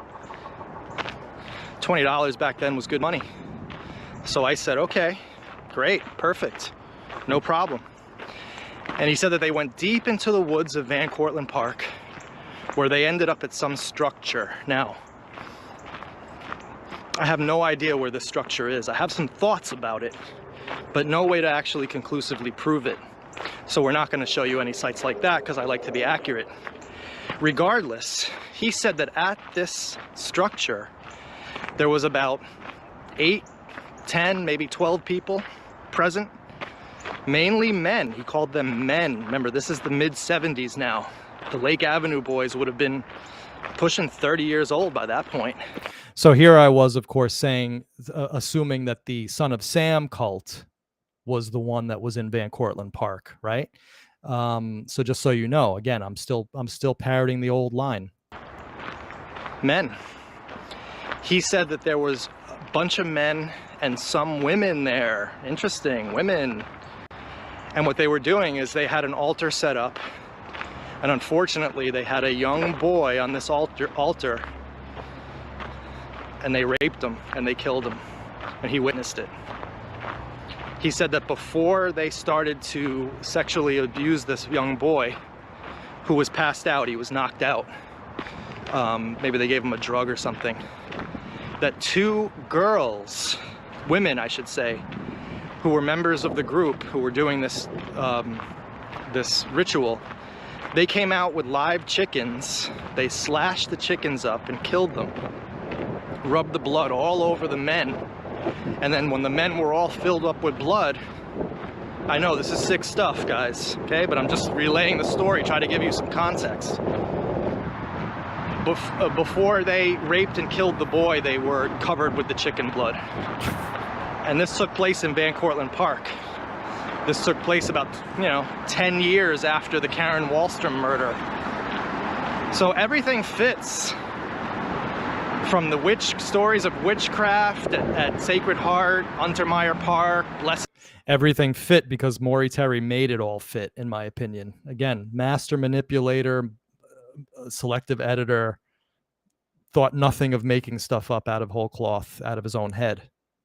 At Sacrament Academy in the early 1960s, to Karen Wahlstrom potentially talking about this cult and them setting her up for her to murder, to the ritual that she observed.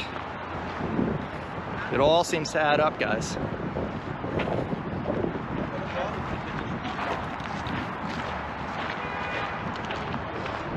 So anyway, we're now at the site where they found her body.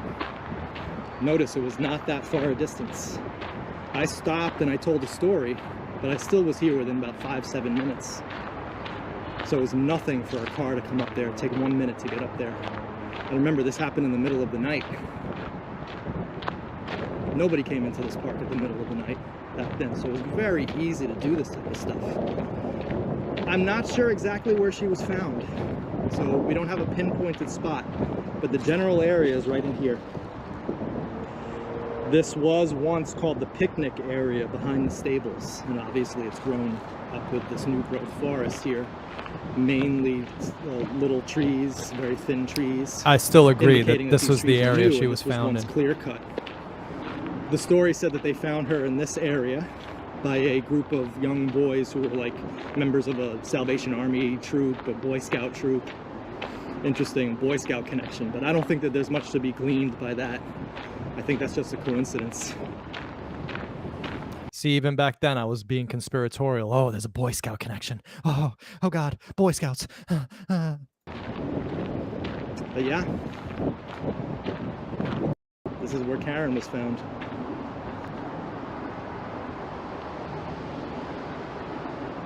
And of course, I got all excited because you see the number 22 here, right? This was the Jason days when I was getting all excited about numbers. Now, I have to admit that Jason did find a lot of these numbers like 22 and 33 and all sorts of weird spots. I gotta give him that, right? But I remember back in these days when we were doing shows like this and talking about numbers, that's what pissed off so many people. They were like, dude, what's with the numbers? Forget about the numbers.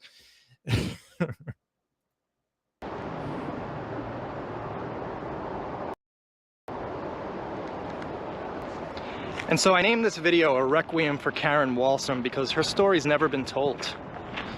In fact, most Son of Sam people don't even know her name. So I hope by this video, we've cleared up that problem. We've not only given her name and some biographical details and some pictures of her, but we have also told her story as much as we know it. I want to say that I have heard that there are people still living who know what happened to her that night, and who as of 2014 were very nervous about it. I want to make an appeal to those people. I want to tell you, clear your consciences, come forward. Yeah, we are talking about first-degree murder here, I understand. Make a deathbed confession. Do something. Tell the world what you saw that night. Karen deserves it.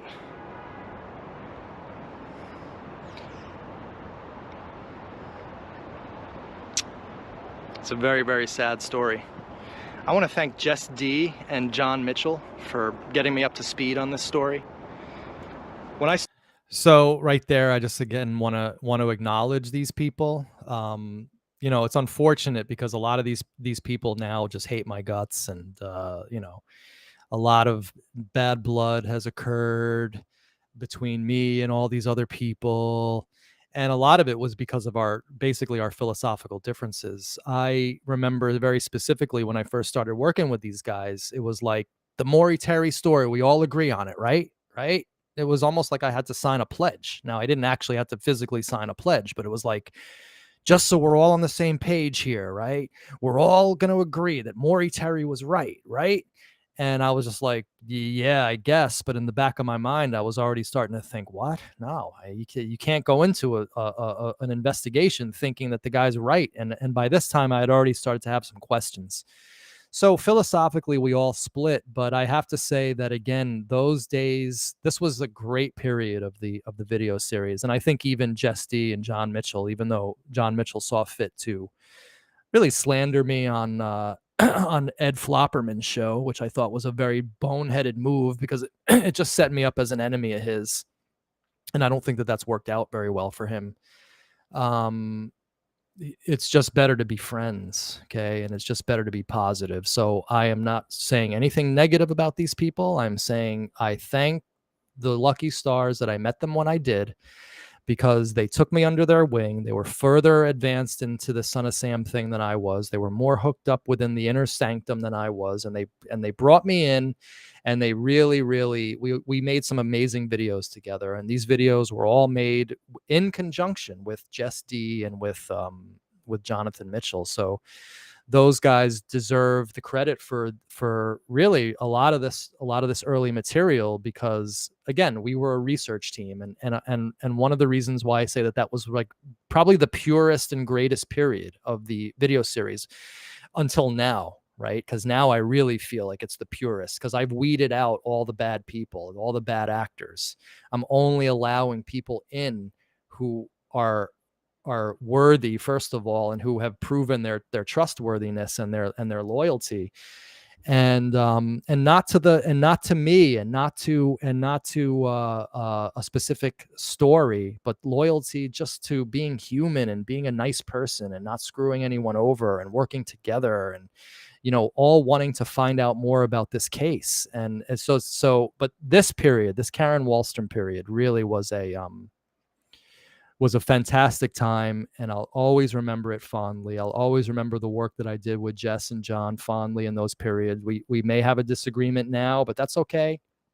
I no longer have any anger in my heart, and I hope that they don't either. That extends, of course, to Carl, to Neo, to Craig Fitzgerald, right? All of these people who were integral to the success of my video series, and who unfortunately have chose to drop the video series for various reasons, which I am never going to get into at this point. Okay. Those who know the backstories know the backstories. And I personally don't care what people think anymore, because I know what actually happened in these stories and the truth. But, and that's all that matters to me. But yeah, so I just wanted to again point out that I was giving Jess D and John Mitchell much love and credit. And I want to just reiterate it again, because this, again, was the video that put me on the map, and I could not have done it without those two people. All right, so let's carry it on out, and then we'll take it and we'll finish it on out. There's only like a minute left. Started this series, I was just going to go out and tell the official story as known, right? Like, well, the official conspiracy theory as known. The cult, the 22 Disciples of Hell, Berkowitz, and John Carr.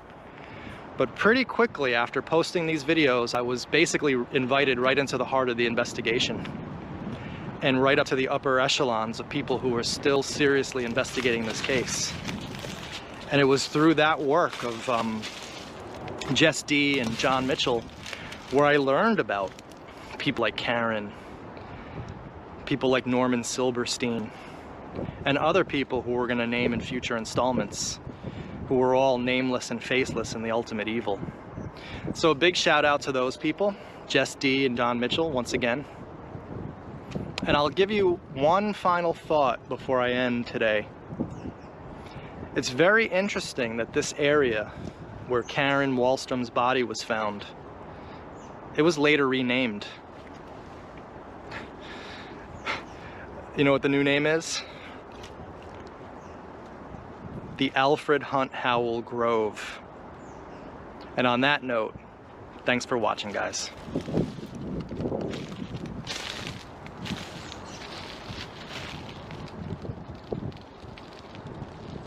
I hadn't yet perfected my outro technique at that point. So anyway, that was the Karen Wahlstrom video. Eric, I see you in the queue. We'll get to you in a second. If anybody, hey, Bible group, how are you, dear? Or ma'am, I'm not quite sure whether you're a man or a woman. And of course, if anybody wants to join in the discussion, please call in. So yeah, this was a very, very important video for all of us, really, because this video, again, put me and my video series on the map, which then allowed us to have the credibility and to get the gravitas that we had last year that made everybody want to help us. Okay. There's a reason why everybody came to us and wanted to help us, is because we were the most effective, the most popular. And it's too bad that, you know, some people decided to go by the wayside, because we still are out there doing our thing, and we're still pulling in the views and the massive popularity of all this stuff, not tooting our own horns. We're just stating facts. And it's too bad, because there's still work to be done. And it's unfortunate that, you know, former investigators are kind of wasting their time and just shouting into nowhere because nobody's watching their material. So in either case, that's that. And yes, Pat McKinney, I think it's Pat McKinney. First time, long time, while things have changed on this channel. Yes, it's called evolution and growth. And I think it's extremely important for all of us. And who knows where we'll be in a year from now if we continue on. But I think we're in a good track now. We realize that Berkowitz, well, he found the cars out of the phone book. He found John Carr out of the phone book. He was wigging out. He came back. He was paranoid, on drugs, thinking demons were talking to him. The official story was actually true. I mean, not the talking dog story, but the official story of him going out and doing these things on his own. And that's my philosophy.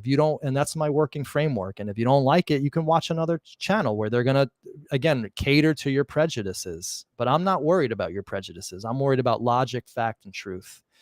And you can see how we went from extremely gullible purveyors of Maury Terry's narrative to now creating a brand new one based on reality rather than fantasy.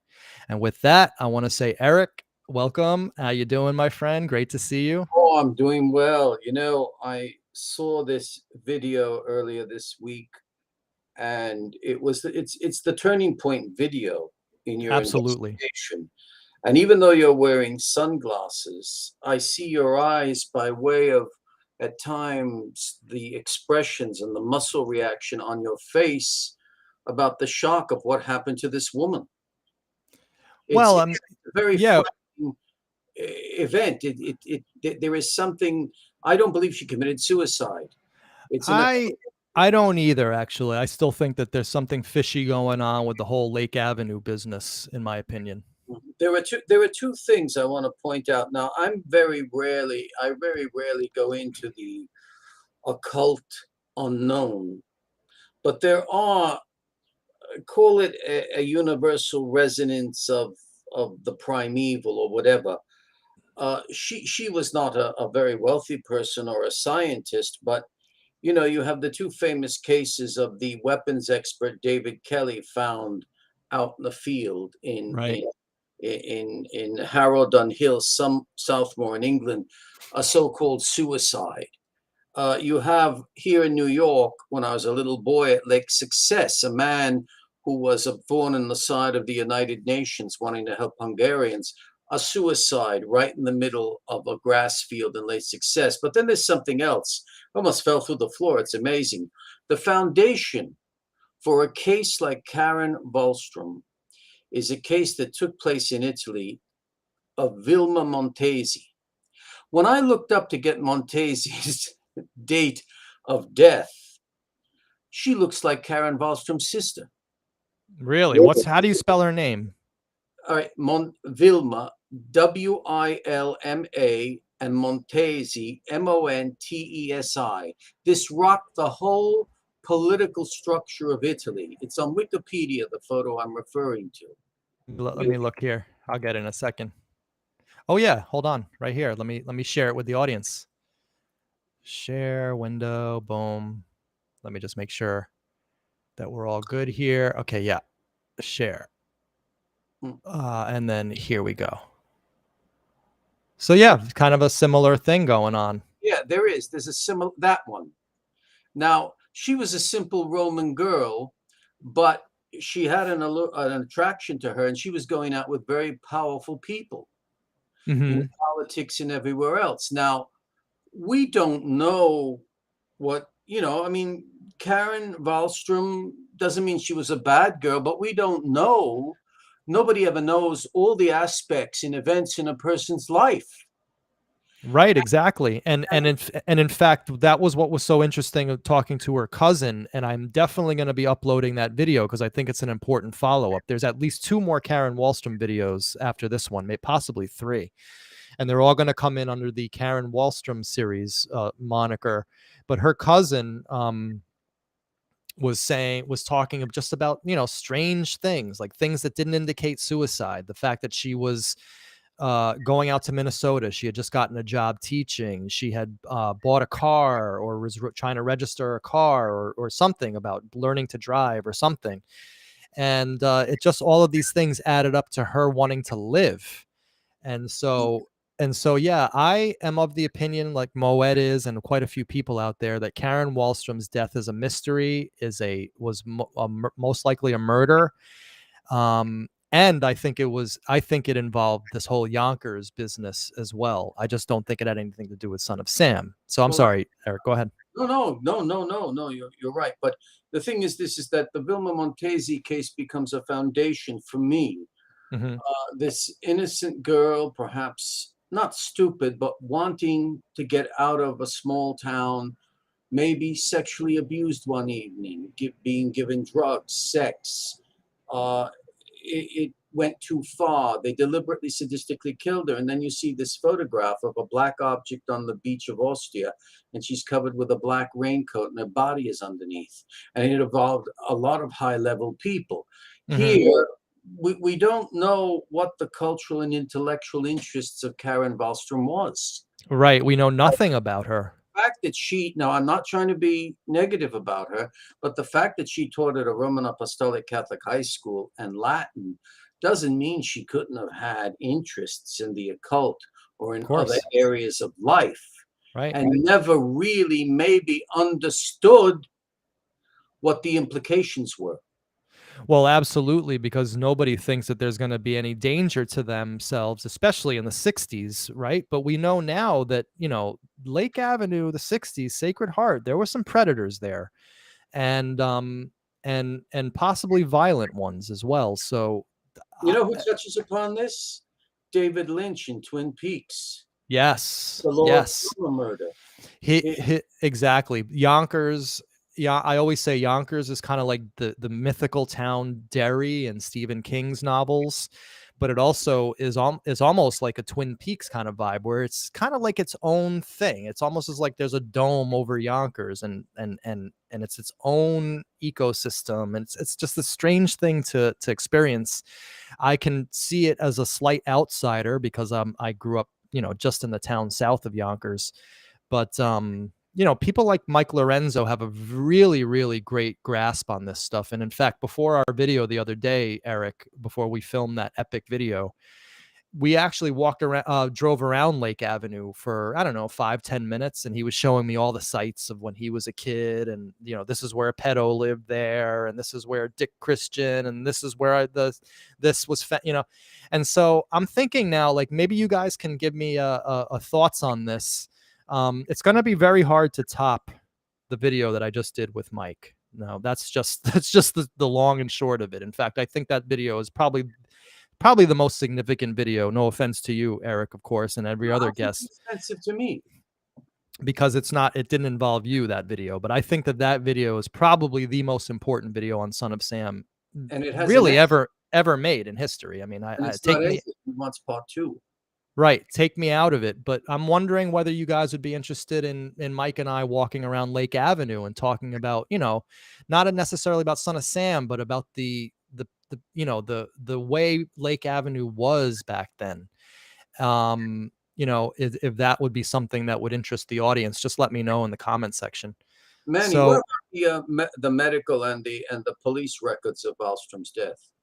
They don't exist. I don't have them. I don't know where to find them. The only thing that I've ever heard about inside information from Karen Wahlstrom, I heard from two people who were Maury Terry's contacts. One was the woman who called me. She had been molested in Untermeyer Park in 1951. She was also Karen Wahlstrom's student. Very close with Karen. She's the subject of my second video, Brother John's Map, which is about Karen Wahlstrom as well, which I will upload very soon, if not today. The second was a gentleman who I'm going to remain nameless, but he was another one of Maury Terry's contacts. He drove a cab, and he was a very well-known person up there on Lake Avenue. And I'm sorry, what was the original question? I kind of got lost there. The medical records and the forensic records. Right. Those were the only people that I got inside information on, but I have not seen any official documentation on Karen Wahlstrom's police anything on that. I would love to see it. One thing on Maury Terry, I came across something that I had never told you. I don't know if you knew this. In 2011, Hank Chinotti had informed me of something, and I in turn told Peter Lavender. Maury's father had told Hank, he says, "Where is Maury? I didn't know he had a breakdown and was put away in a home clinic for a while." Really? Yeah. Now you got that from Chinotti? Yeah. In fact, I found it the other day because I was looking for some things, and Hank would not say it if it wasn't true. He spoke to his father, and I'm putting in Maury Terry. It's always crazy with these type of things. Now let me see now. Yeah, let's be very careful about this, because I don't want to, you know, put out these speculations publicly. I'm just hearing this for the first time. Yeah, well, I had forgotten all about it. You see, I had just forgotten about the whole thing, and but I know that that's. I just read it the other day, and it was sad to hear. I had forgotten about. No. I should have pulled it up before. Yeah, maybe get it for tomorrow. But listen, you know, to be fair to Maury Terry, okay, because I often slag on the guy, but if it's true that he had a breakdown and he ended up in a home, I can actually understand it, okay? Because listen, we're the video series that took up the mantle from Maury Terry. We've done more in this video series than to bring Son of Sam truth out than I believe even Maury Terry did. This takes a toll on you mentally. You know, Eric, that I've had several times over the past year and a half where I just had, even this last 2 weeks, where I had to take a mental break. Otherwise, I was going to go nuts. I told you after the ear operation, I said, take off a week or more. Give right. yourself time. And now you're back stronger than ever. And even the fact of not allowing people bother you. No, that's over. Nobody bothers me anymore. And let me tell you something. It was just a simple word, a letter, a simple sentence from Mike Lorenzo that slapped me in the face. He goes, because we were talking about this the other day, right before filming or after filming, and we were talking about critics, and he was like, dude, you got to get over that. And that was what I needed to hear. That was a verbal slap in the face. Mike doesn't understand how influential that was to me at the moment. But I took that, I inculcated it, and then at that moment, I said to myself, he's right. Who am I fighting here? I'm fighting myself. I'm fighting my father, right? I'm fighting the issues of being raised, the way I was raised, and so on and so forth. That's what I'm really fighting. And so therefore I need to stop fighting and become more zen. And so that was the impetus. It was just a simple offhand comment by Mike Lorenzo that changed the whole vibe of this video series. Anyway, Eric, Yeah. I want to go. It's been 2 hours, but does anybody else want to call in? I'll put that in there. I just want to say, Eric, you and I have an epic show coming up tomorrow. Oh, yes, indeed. All right, we're gonna, guys. You want me to talk about it, or you? Well, it could be subtitled, "If you've got the money, honey, I've got the time." and who the bloody hell cares about who was murdered? Exactly. We're gonna be looking at two major topics tomorrow on Psychiatric Sunday. The first is that Berkowitz was actually knew about the cult thesis in 1980, and he had a lot of very negative things to say, not only about the cult thesis, but about Maury Terry personally. So we're gonna dive deep into that. And again, this is all from Berkowitz's writings. Okay, not stuff that we're making up in our heads. This is from Berkowitz's actual letters. Got them right here, guys, right in front of me.